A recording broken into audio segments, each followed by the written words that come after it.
I'm in a great mood today. I know most of you guys are probably in a great mood too. It's Friday. Most of you will be off work for the weekend. I'll still be working, of course, but I love what I do here, so I never really feel like I work. When I'm in a good mood, when I feel like I am today, there is nothing that brings me more pleasure than getting to destroy a social justice warrior. They make it so easy. It's really not a fair fight. Getting into a battle of intellect with a woke dumbass, it's like putting a man with no arms in a boxing ring with Mike Tyson. I have been covering these shit fucks for, I don't know, it's been a while now. And I have yet to hear one graduate from Woke U make a convincing point, make a compelling argument. Social justice is impossible to defend. That's why they continue changing the names for it. Socialism, democratic socialism, social justice, woke virginity. Remember when they used to call climate change global warming? Remember that? You know why they changed it from global warming to climate change? Winter. If social justice actually worked, they wouldn't need to constantly lie to you about it. In the 20th century, socialist and communist governments were responsible for the deaths of over 200 million people. Like I said, you cannot defend the premise of social justice. Instead of arguing on merit, what social justice warriors like to do, they like to create a mythical enemy. They create a problem, and they lead us to believe that they are the solution. I have been telling you guys for a long time the mainstream media is working their ass off to keep the country divided. None of this is by accident. Right now, they are trying to divide the country on abortion.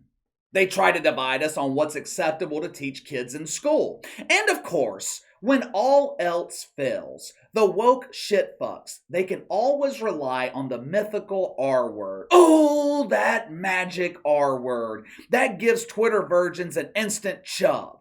I get so turned on by mythical racism. We rarely talk about Nick Wright here on the channel. There's a reason for that.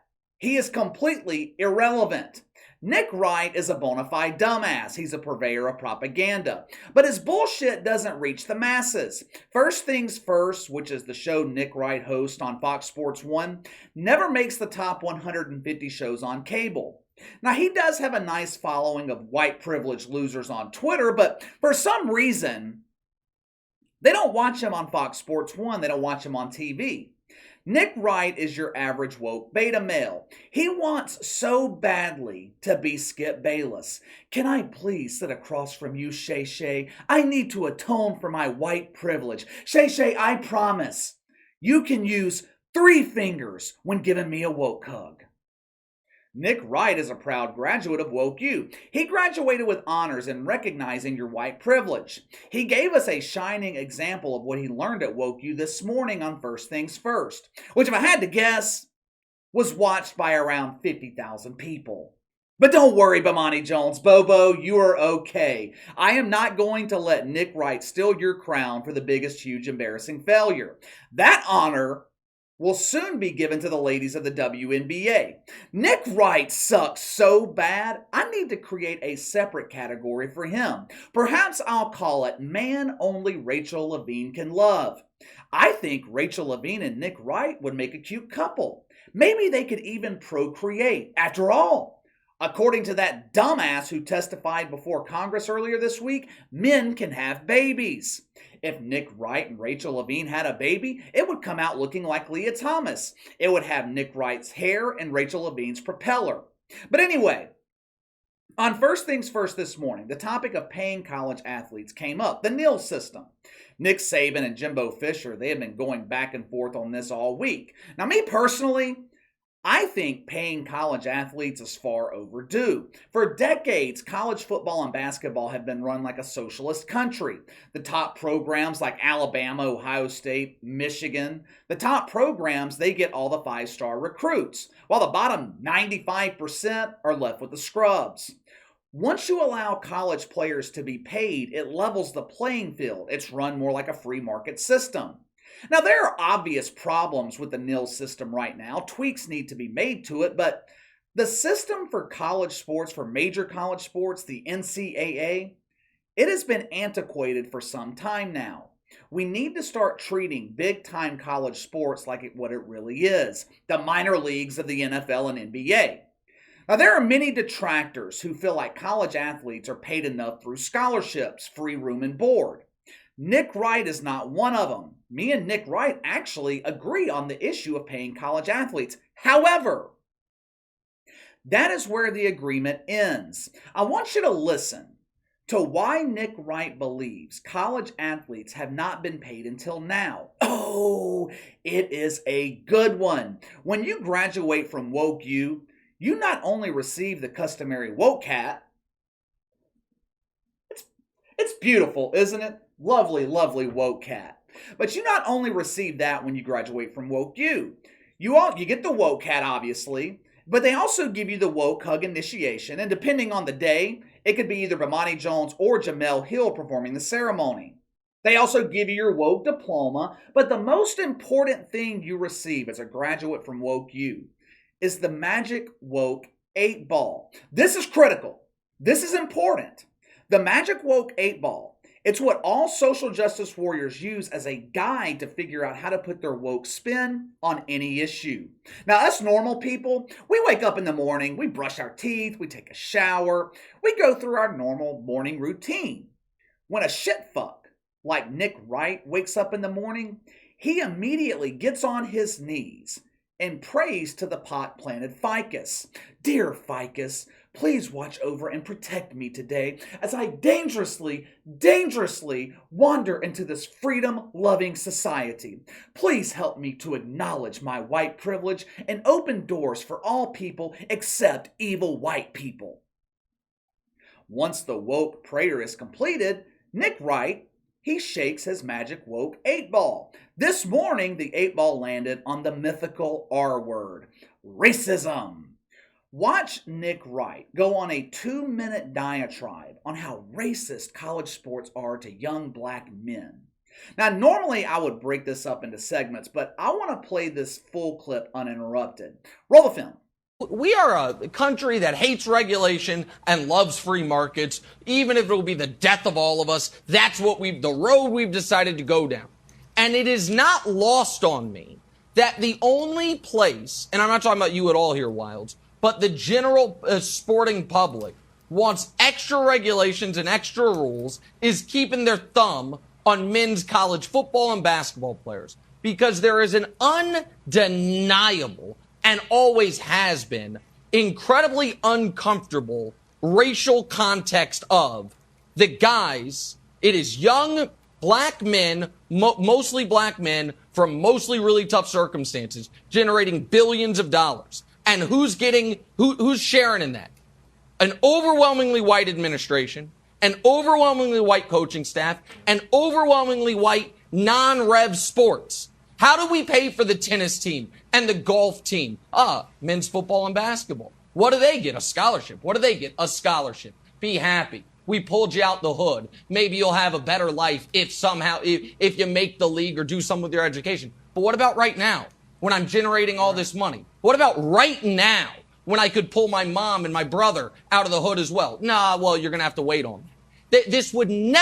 We would have never gotten to this place where you have multi-billion-dollar television contracts and the people generating the value are paid in education and room and board if it wasn't poor black kids at the forefront of being taken advantage of. First of all, Nikki, yes, here in America, we hate regulation and love freedom. It will not be the death of all of us. Matter of fact, America has produced more black millionaires than all other countries in the world combined. Your woke bullshit, your social justice, that will be the death of all of us. But I digress. Second, he lays out several categories of these evil white people sharing in the billions of dollars black college athletes are generating. Nick Wright says an overwhelmingly white administration is sharing in the money made off of black athletes. Really? I Googled some of the salaries for positions in college administration. The average college administrator makes around $60,000 a year. The average college dean, $91,000 a year. Now, I'm no Pythagoras, but even if you added both those salaries together, it's far away from $1 billion. Hell, it's only 15% of $1 million, but let's keep going. All this money going to white coaches. Now, there are only 14 black head coaches in college football, but in college basketball, there are 110 black head coaches. If I'm doing my math correctly, that would be 124 black men sharing in the money. Now, that doesn't count assistant coaches, position coaches, other members of the coaching staff. Nick Wright, he then makes the point, we would have never gotten to this place if it was a majority of white kids playing these sports instead of poor black kids from the hood.